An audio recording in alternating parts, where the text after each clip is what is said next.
Hi friends, ഇന്ന് നമ്മളുടെ വിഷയം പ്രവാസിയുടെ പെട്ടി. പ്രവാസിയുടെ പെട്ടി എന്ന് പറയുമ്പോഴത്തേക്ക് നമുക്കെല്ലാം ഒരു കൺഫ്യൂഷൻ അല്ലേ? കേട്ടവർക്കെല്ലാം ഒരു കൺഫ്യൂഷനാണ്. അയ്യോ, എന്തോ പെട്ടി, ഏത് പെട്ടിയാന്നുള്ള കൺഫ്യൂഷൻ അല്ലേ? നമ്മൾ നാട്ടിലേക്ക് പോകുമ്പോൾ കൊണ്ടുപോകുന്ന പെട്ടിയെ പറ്റിയുള്ളത്, സമ്മാനപ്പെട്ടി അല്ലേ, സാധനങ്ങളുടെ പെട്ടി.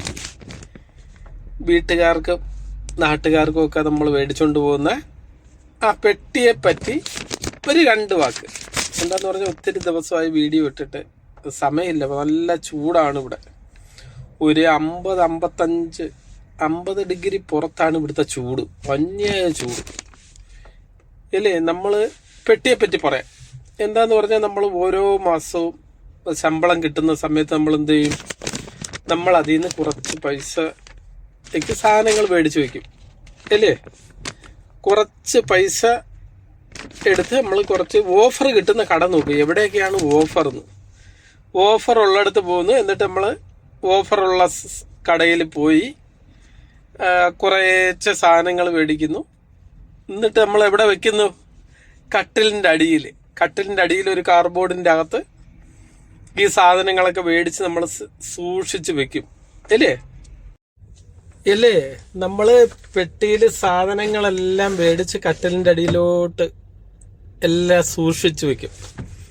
എന്നിട്ട് നമ്മൾ പോകുന്നതിൻ്റെ തലേന്ന് നമ്മൾ എല്ലാം കാർഡ്ബോർഡ് പെട്ടിക്കകത്ത്, റൂമിൽ എത്ര പേരുണ്ട് അവരെല്ലാം കാണും ഈ പെട്ടി കെട്ടാൻ വേണ്ടി. എൻ്റെ റൂമിൽ ഞങ്ങൾ 4 പേരാണ്. ഒന്ന് ആലപ്പുഴയുള്ളൊരു ബിജു അണ്ണൻ, പിന്നെ ലിബിൻ, പിന്നെ ഒരു ഹൈദരാബാദ് അവിടെ ഉള്ളൊരു ഷെരീഫ്. അങ്ങനെ ഞങ്ങൾ 4 പേരാ. അപ്പം പോകുന്ന തലേന്ന് ബിജുണ്ണനും ലിബിനും ഒക്കെ ഗ്യാപ്പ് ഇല്ലാതെയാണ് ഈ പെട്ടി കെട്ടുന്നത്. ഗ്യാപ്പ് വന്ന ഈ പെട്ടി പൊട്ടും. അങ്ങനെ നമ്മൾ മേടിച്ച സാധനമെല്ലാം ഈ പെട്ടിക്കകത്തിട്ട് കെട്ടി, എന്നിട്ട് നമ്മൾ ആദ്യം ഒന്ന് തൂക്കും. ഒന്നെങ്കിൽ വെയിറ്റ് കൂടുതൽ, അല്ലെങ്കിൽ വെയിറ്റ് കുറവ്. പിന്നെ ഒരു 4-5 ട്രിപ്പ് തൂക്കി കഴിയുമ്പോഴത്തേക്ക് നമ്മുടെ ആവറേജ് വെയിറ്റ് ആവും. എന്നാലും 1 കിലോ 2 കിലോ ഒക്കെ കൂടുതലൊക്കെ നമ്മൾ കൊണ്ടുപോകും. എന്താന്ന് പറഞ്ഞാൽ എയർപോർട്ടിൽ പറ്റിച്ച് പോവാന്നൊക്കെ പറഞ്ഞ് അല്ലേ. അത് നമ്മൾ ഹാൻഡ് ബാഗിൽ 7 കിലോ ഉള്ള ഹാൻഡ് ബാഗിൽ നമ്മൾ 10 കൊണ്ടുപോകും. അവസാനം ചിലവർക്ക് ശരിയാവും, ചിലവർക്ക് അവിടെ ചെല്ലുമ്പോഴത്തേക്ക് പിടുത്തം വീഴും. എന്നിട്ട് അവിടെ വെച്ചേക്കുന്ന ബോക്സിൽ നമ്മൾ ഈ 3 കിലോ ഇടണം. അങ്ങനെയൊക്കെയാണ് മിക്കവാറും ഉള്ള ഒരു പോകുന്നത്. നമ്മൾ പറ്റിച്ചങ്ങ് കൊണ്ടുപോകാന്ന്. അങ്ങനെ ചിലവർക്കൊക്കെ ശരിയാവും, ചിലവർക്കൊക്കെ ഇതങ്ങ് വിടും. ചിലവർ ക്ലിപ്പ് വീഴും, അവർ തൂക്കി ഈ 3 കിലോ നമ്മൾ മേടിച്ചുകൊണ്ട് പോയ സാധനം അവിടുത്തെ ബോക്സിൽ ഇടേണ്ടി വരും. അങ്ങനെയൊക്കെയാണ് നമ്മൾ പോകുന്നത്. എന്നിട്ട് നമ്മൾ ഫ്ലൈറ്റിൽ കയറി നമ്മൾ നേരെ 5-5.5 മണിക്കൂർ ഫ്ലൈറ്റിൽ ഇരുന്ന് നേരെ നമ്മൾ ഇറങ്ങുന്നു നാട്ടിൽ. ഞാൻ തിരുവനന്തപുരത്ത് ഇറങ്ങുന്നത് അല്ലേ. നമ്മൾ തിരുവനന്തപുരത്തിലെ നാട്ടിലോട്ട് ഫ്ലൈറ്റ് ഇറങ്ങുമ്പോൾ ഒരു സന്തോഷമുണ്ട് അല്ലേ, ഒരു ചിരിയാണ്. നമ്മൾ ആ ഫ്ലൈറ്റ് ഇറങ്ങി നമ്മൾ ഈ ലഗേജൊക്കെ തള്ളിക്കൊണ്ടുവന്നൊന്ന് ആലോചിച്ച് നോക്ക്.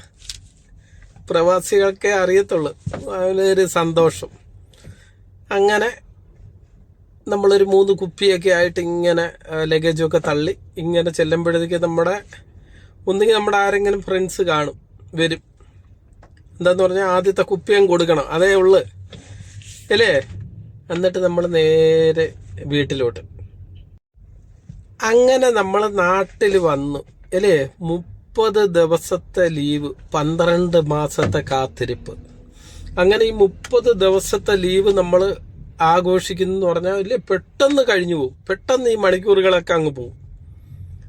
അങ്ങനെ ഈ 30 ദിവസം നമുക്ക് പെട്ടെന്ന് തീരും. എല്ലാവർക്കും അത് തന്നെ അല്ലേ. 30 ദിവസം നമ്മൾ പറഞ്ഞു തീരുന്നതിന് മുമ്പേ 30 ദിവസം പോന്നു. എന്നിട്ട് നമ്മൾ തിരിച്ച് വണ്ടി കയറുന്നു. വീണ്ടും നമ്മൾ 12 മാസത്തെ കാത്തിരിപ്പ് അല്ലേ. 12 മാസത്തെ കാത്തിരിപ്പ്. ഈ 30 ദിവസത്തിന് വേണ്ടി നമ്മൾ 12 മാസം കാത്തിരിക്കുന്നു. വീണ്ടും സാധനങ്ങൾ മേടിക്കുന്നു, കട്ടിലിൻ്റെ അടിയിൽ സൂക്ഷിക്കുന്നു അല്ലേ. അങ്ങനെയാണോ നിങ്ങൾ? അങ്ങനെ ഉള്ളവരൊക്കെ ഒന്ന് ഓരോ മെസ്സേജ് ഇങ്ങോട്ടടി. നമുക്കിനി അടുത്ത പ്രവാസിയുടെ പെട്ടിയെ പറ്റി പറഞ്ഞ് ഇനി പ്രവാസിയുടെ നമുക്ക് ജട്ടിയെ പറ്റി പറഞ്ഞാലോ?